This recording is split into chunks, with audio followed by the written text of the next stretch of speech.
2024 चुनाव की जो नज़दीकी आ गया है, 365 दिन बचे हैं, तो इस वहाँ पे आपकी क्या रणनीति है? कैसे सरकार बनाओ, किसकी सरकार बनेगी? आप क्या प्लान है? देखिए, जैसे अन्य पिछड़ा वर्ग ने जिस तरह से विद्रोह किया है और जिस तरीके से लगातार वो अब आकर के वो कह रहे हैं कि भाई हम हिंदू नहीं हैं और हमें अब अपना अधिकार चाहिए, संविधान से हमें अपना अधिकार चाहिए, संविधान को लागू करने की बात है। जिस तरह से पिछड़ों ने आकर के आंदोलित हुए हैं और उनका आकर के जो उनकी शक्ति थी मनुवादियों की, अब वो शक्ति जब एक तरफ से बाहर आ रही है, तो अभी जहाँ पर जो अलग अलग दल हैं, जो विपक्षी दल हैं, जो मजबूती के साथ चुनाव के मैदान में आएगा तो उसको वोट मिलेंगे और सरकार जो बनने वाली है, गठबंधन की सरकार बनेगी। मैं आपको अभी बता रहा हूँ, ये बीजेपी की सरकार बनने वाली नहीं है, किसी एक पार्टी की बनने वाली नहीं है। 2024 की सरकार अब दिख रहे हैं, कह रहे हैं पूत के पाँव पालने में दिखते हैं। जिस तरह SC/ST ने तो पहले से मोर्चा खोला हुआ था, जिस तरह से OBC समाज है उन्होंने किया, और जिस तरह से मुस्लिम उत्तर प्रदेश में खास तौर पे जिस तरह से वो BSP की तरफ एक तरफा जा रहा है मुस्लिम समाज, तो उससे एक साफ दिखाई दे रहा है कि जो प्रधानमंत्री तो बहन जी बनेगी, बहुजन समाज पार्टी का होगा, और बाकी कांग्रेस और ये तमाम मिला करके इस देश में एक गठबंधन सरकार। लेकिन आप कह रहे हैं गठबंधन की सरकार बनेगी। बहन मायावती अपने जन्मदिन पे स्पष्ट कर दिया कि मैं गठबंधन नहीं करूंगी किसी भी हालत में। जब भी गठबंधन किया है तो हमारा हर हालत में नुकसान हुआ है। इन्होंने कई चुनाव से आजमा लिया।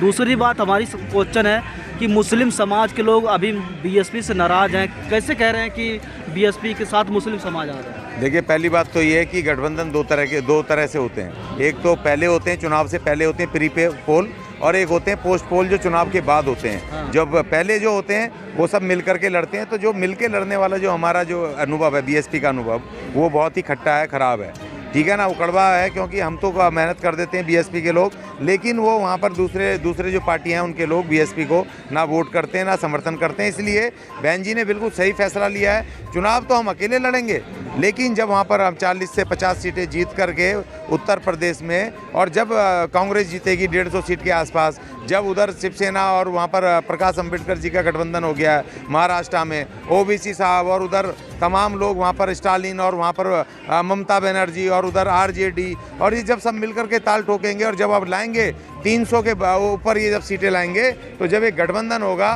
तो उस गठबंधन की नेता बहन मायावती जी चुनी जाएंगी। इस देश की नई संसद में पहला दलित प्रधानमंत्री बाबा साहब के संविधान से शपथ लेगा। आप लोग ख्याली पुलाव पका रहे हैं। क्या लग रहा है BSP को लोग, मुस्लिम समाज के लोग नाराज हैं? BSP के शासन काल में मुस्लिम समाज के लोगों को 100 से ज़्यादा लोगों को अरेस्ट कराया मायावती शासन काल में, तो कैसे मुस्लिम समाज के लोग BSP को समर्थन करेंगे? देखिए, गुंडे मवाली चाहे किसी भी जाति धर्म के हों, उनको जेल में जाना ही चाहिए। बहन जी ने जिनको अरेस्ट करा था वो गुंडे मवाली थे, वो ना तो अपने समाज के भी नहीं है। गुंडे मवाली अपने भी नहीं होता, भस्मासुर कभी भी वो अपना भी नहीं होता है। जो आशीर्वाद देता है उसी के सर पे वो हाथ रखता है। तो इसीलिए जो गुंडे मवालियों की वजह से अगर वो नाराज़ हैं, लेकिन उनके पास कोई विकल्प नहीं है। मुस्लिमों के पास इस समय कोई भी विकल्प नहीं है, खासतौर पर उत्तर प्रदेश में। और ध्यान रखना कि मुस्लिम समाज उसी के साथ जाता है जो जीतने की स्थिति में होता है, BJP को हराने की स्थिति में होता है। और इस समय जिस तरह बयार चली है उत्तर प्रदेश में, जो आर्थिक रूप से कमज़ोर पिछड़ा समाज है, वो जिस तरीके से वहाँ पर BSP के साथ वापस जुड़ा है, BSP के साथ शक्ति बन रहा है, जिस तरह से अनुसूचित जाति की SC/ST की दूसरी जातियाँ बहन मायावती जी की तरफ आ रही हैं, और जिस तरीके से पिछले 1.5 महीने में बहन मायावती जी ने अपने कार्यकर्ताओं को पूरे प्रदेश में सक्रिय किया है, और स्वयं लीड लेके, नेतृत्व लेकर के, और पूरी डे टू डे की जिस तरह से वो रूपरेखा बना रही हैं और उस पर नज़र रखे हुए हैं मूवमेंट के ऊपर, उससे पूरी तरीके से ये है कि उत्तर प्रदेश में मुस्लिम समाज BSP के साथ आएगा। उनके पास कोई विकल्प है नहीं। आप कह रहे हैं BSP के साथ मुस्लिम समाज आएगा। क्या काम किया है मुस्लिम समाज के लिए और अन्य समाज के लिए कि जो मुस्लिम समाज और अन्य समाज के लोग BSP को वोट करेंगे?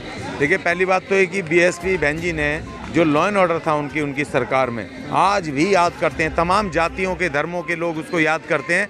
उत्तर प्रदेश में क्या पूरे देश के अंदर किसी भी प्रशासक ने, कोई मुख्यमंत्री ने इस तरह का, कोई भी नेता ने अपने राज्यों में इस तरह का लॉ एंड ऑर्डर नहीं किया जैसा बहन जी ने किया था। कि एक भी नागरिक को, किसी जाति धर्म का हो, किसी को भी कोई गुंडे मवाली की औकात नहीं थी कि उसको परेशान कर दे, उनको तंग कर दे। तो इसलिए जो मुस्लिम समाज है उसको तो सबसे बड़ी समर्थन मिला था। और दूसरा कि बहन जी ने जिस तरीके से अल्पसंख्यक आयोग बनाया, जिस तरीके से बहन जी ने उर्दू के शिक्षक भर्ती करे, उर्दू को प्रोत्साहित किया, जिस तरीके से उन्होंने जो वहाँ पे शिक्षक भर्तियों में मुस्लिमों को भी उन्होंने भर्ती किया, पुलिस की भर्ती हुई। जिस तरह से बहन जी ने काम किया, हर वर्ग के लोगों को पूरे उनमें, चाहे सरकारी नौकरियां हो, चाहे बजट हो, चाहे एजुकेशन हो, सब में हर वर्ग को जो उन्होंने पूरी शक्ति दी और काम किया, उनको आगे बढ़ाया। और सबसे बड़ी बात तो ये, लॉ एंड ऑर्डर ऐसा था कि सारे गुंडे उत्तर प्रदेश की सीमा रेखा से बाहर हो गए। और दूसरी बात, एक और मैं आपको बात बता रहा हूँ, जो केजरीवाल अभी ये जो 1-2 स्कूल बना करके दुनिया को दिखा रहा है, ये स्कूल तो कुछ भी नहीं है। बहन जी ने नोएडा में 4 स्कूल ऐसे बनाए थे, जो बालिका इंटर कॉलेज, और वहाँ पर वो स्कूल बनाया जिसमें हॉस्टल भी है, खाने के लिए भी है,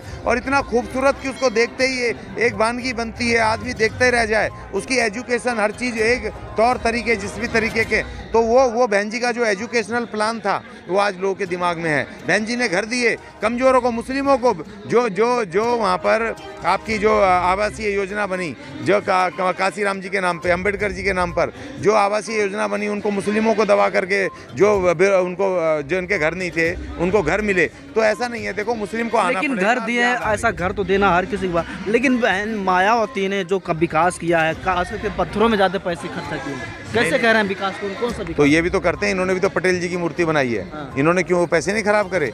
ये भी तो स्कूल कॉलेज खोले। अरे उनका एजुकेशनल प्लान ही तो चोरी किया है इसने, केजरीवाल ने, और वही तो बना रही थी, तभी उनकी सरकार चली गई। वहाँ जाके देखो, नोएडा में एक से खूबसूरत स्कूल, बड़े एकड़ों में उन्होंने स्कूल की परिभाषा ही बदल दी। वहाँ जाते ही लगता है बच्चों को आनंद आता पढ़ने में, उनको बेहतर खाने की व्यवस्था, हॉस्टल, किचन इतनी बढ़िया, बैठने की सुविधा, हाई फाई जो ये कर रहे हैं, वो तो उससे पहले ही कर दिया था। अगर वो दोबारा चौथी बार मुख्यमंत्री 5वीं बार बन जाती, तो आज उत्तर प्रदेश के अंदर जो एजुकेशन का मॉडल था बिल्कुल अलग ही होता, आधुनिक होता, स्पेशल होता। घर से निकल नहीं रहे, प्रचार नहीं हो रहा है, तो मायावती प्रधानमंत्री बने, किस प्रकार से बनेगी?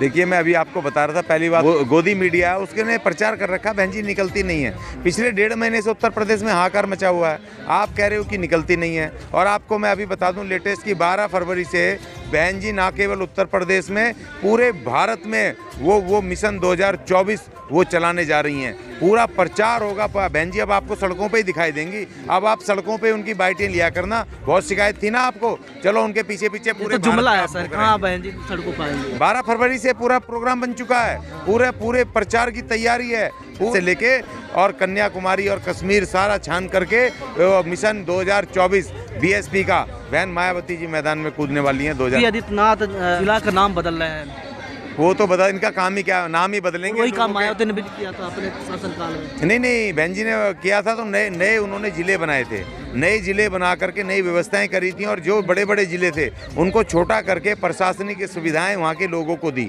उनकी उन्नति की। जैसे गौतम बुद्ध नगर बनाया, आज जाके देखो पूरे उत्तर प्रदेश, क्या पूरे भारत का सबसे बड़ा इंडस्ट्रियल हब है वो। वहाँ पर वहाँ के लोगों की हालात देखो कि वहाँ रोजगार, हर चीज़, वहाँ के उनके विकास, उनके एजुकेशन, सारी चीज़ जबरदस्त तरीके से है। तो बहन जी ने किया, तो योगी विकास नहीं किया क्या?